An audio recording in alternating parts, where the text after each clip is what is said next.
13 बच्चे कई हजार मीटर गहरी गुफा में 10 दिन तक फंसे रहे। जब बचाव कर्मी वहां पहुंचे तो उन्होंने बच्चों के हाथ पैर रस्सी से बांध दिए, फिर उनकी बाह में दवा का इंजेक्शन लगाया। बच्चे पूरी तरह बेहोश हो जाने के बाद ही उन्हें ऑक्सीजन मास्क लगाया गया और फिर उन्हें पानी में धीरे धीरे धकेल कर आगे बढ़ाया गया। वे ऐसा इसलिए कर रहे थे क्योंकि उन्हें 2500 मीटर लंबे पानी से भरे गुफा वाले हिस्से में डुबकी लगानी थी। पूरा सफर पूरा करने में कम से कम 6 घंटे लगते थे। यह घटना 4 साल पहले पूरी दुनिया को चौंकाने वाली थाईलैंड की स्लीपिंग ब्यूटी गुफा बचाव घटना थी। इस बचाव अभियान में कुल 10,000 से ज्यादा स्वयंसेवक शामिल हुए थे। इसे मानव इतिहास के सबसे बड़े बचाव चमत्कारों में से एक माना जाता है। 2018 में एक फुटबॉल टीम के बच्चे अपना जन्मदिन मनाने के लिए गुफा में घूमने गए थे। यह गुफा थाईलैंड की चौथी सबसे लंबी सोते हुए सुंदरता वाली गुफा थम लुअंग नंग नॉन थी। इसकी कुल लंबाई 10 किलोमीटर थी और आज तक कोई भी इसे पूरा नहीं घूम पाया है। बच्चे गुफा के अंदर गए ही थे कि बाहर बारिश का मौसम शुरू हो गया। जब माता पिता को पता चला कि बच्चे गुफा में गए हैं तो वे बहुत चिंतित हो गए। वे तुरंत गुफा के मुहाने पर पहुंचे और बच्चों की साइकिलें देखी। लेकिन सबसे बुरी बात यह थी कि हर साल बारिश के मौसम में यह गुफा पानी से भर जाती है। सरकार को सूचना मिलते ही उन्होंने थाई नेवी सील समुद्री कमांडो टीम को बचाव के लिए बुलाया। आधी रात के 12 बज चुके थे। उन्होंने इलाके का जायजा लिया और डाइविंग सूट पहनकर पहले, दूसरे और तीसरे गुफा कक्ष में घुस गए। पूरे 5 घंटे की कोशिश के बाद भी उन्हें बच्चों का कोई पता नहीं चला।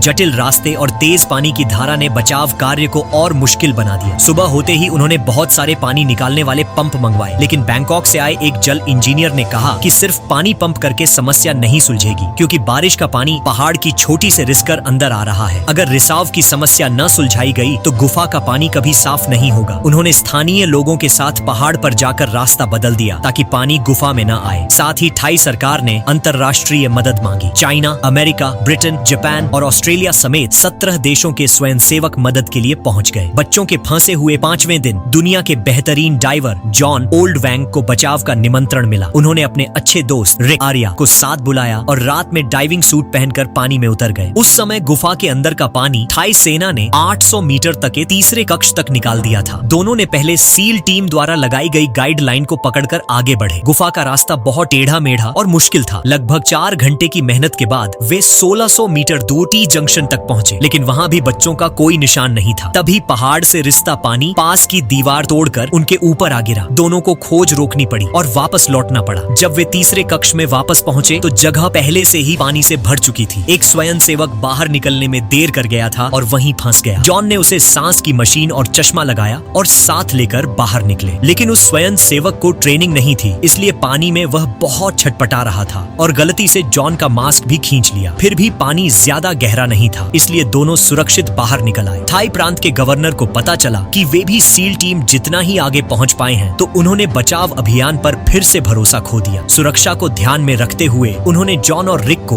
बिना सूचना के दोबारा अंदर जाने से मना कर दिया। लंबे इंतजार के कारण अफवाहें फैलने लगी। जिले के अधिकारी जनता के दबाव में आकर 8वें दिन एक क्यूबा के बौद्ध भिक्षु को बच्चों के लिए प्रार्थना करने बुला। बच्चों के फंसे होने के 9वें दिन अचानक आसमान साफ हो गया। लाओ वांग और एरी फिर से डाइविंग इक्विपमेंट पहनते हैं और इस बार वे टी शेप्ड जंक्शन तक सिर्फ 3 घंटे में पहुंच जाते हैं। दोनों पहले से लगी गाइडिंग रोप को ठीक करके आगे बढ़ते हैं, लेकिन जैसे जैसे अंदर जाते हैं रास्ता और भी नैरो होता जाता है। जब रोप खत्म हो जाती है तो वे पानी से बाहर निकलते हैं, लेकिन अभी भी बच्चों का कोई पता नहीं चलता। जब वे वापस जाने वाले होते हैं तभी दूर अंधेरे में एक हल्की सी लाइट दिखाई देती है। आखिरकार दोनों बच्चों को ढूंढ लेते हैं। 9 दिनों के बाद बच्चों को उम्मीद की किरण दिखाई देती है। दोनों हैरान रह जाते हैं कि 13 बच्चे इतने दिन तक कैसे जिंदा रहे। असल में कोच ने स्नैक्स को बराबर बांटा और बच्चों को केव का गंदा पानी पीने से मना किया और उन्हें माउंटेन स्प्रिंग का पानी पीने को कहा। साथ ही मेडिटेशन करके अपनी एनर्जी बचाने को कहा। इसी वजह से वे जिंदा रह पाए। उस समय बच्चों की हालत कमजोर थी, लेकिन मेंटल प्रॉब्लम नहीं थी, क्योंकि दोनों के पास फूड नहीं था। वे बच्चों को शांत करते हैं और बाहर आकर सारी जानकारी देते हैं। बच्चे केव के एंट्रेंस से करीब 2500 मीटर अंदर थे, जहां पहुंचने में ही 6 घंटे लगते थे। रास्ता बहुत डेंजरस था, शार्प रॉक्स और बहुत नैरो पैसेजेस थे। बिना ट्रेनिंग वाले बच्चों को बाहर निकालना बहुत मुश्किल था, इसलिए नेवी सील्स टीम को फूड पहुंचाने भेजा गया। 7 घंटे की डाइविंग के बाद वे बच्चों तक पहुंचे और उनकी कंडीशन चेक की। तभी पता चलता है कि ऑक्सीजन कम है, सिर्फ एक आदमी बाहर जा सकता है। केव के अंदर ऑक्सीजन लेवल 16% तक गिर चुका था। अगर जल्दी रेस्क्यू नहीं हुआ तो सबकी मौत हो सकती थी। लाओ वांग के दिमाग में एक प्लान आता है। बच्चों को एनेस्थेटाइज करके डाइवर्स उन्हें पैकेज की तरह बाहर लाएंगे। वह एनेस्थेटिस्ट हैरी से बात करता है, लेकिन वह मना कर देता है। लाओ वांग चुप हो जाता है। हैरी उसे समझाता है कि कोई दूसरा तरीका ढूंढेंगे। 15वें दिन एक नेवी सील की ऑक्सीजन सिलेंडर फंस जाती है और एक्सीडेंट में उसकी मौत हो जाती है। इस घटना के बाद हैरी का मन बदलता है। वह इस प्लान के लिए तैयार हो जाता है। सरकार को प्लान बताया जाता है और उसे अप्रूवल मिल जाता है। सरकार इस प्लान को सीक्रेट रखती है। हैरी टीम को सिखाता है कि हर 30 मिनट्स में एनेस्थेटिक इंजेक्शन देना होगा। पहले 4 बच्चों को चुना जाता है। उन्हें बेहोश करके ऑक्सीजन मास्क पहनाया जाता है और धीरे धीरे पानी में ले जाया जाता है। रास्ते में बार बार उनकी कंडीशन चेक की जाती है। अगर वे होश में आते हैं तो फिर इंजेक्शन दिया जाता है। 5.5 घंटे बाद पहला बच्चा सेफ बाहर निकलता है। फिर बाकी 3 भी बचा लिए जाते हैं। 17वें दिन 5 और बच्चों को बचाया जाता है, लेकिन रात में हेवी रेन शुरू हो जाती है। पानी केव में भरने लगता है और खतरा बढ़ जाता है।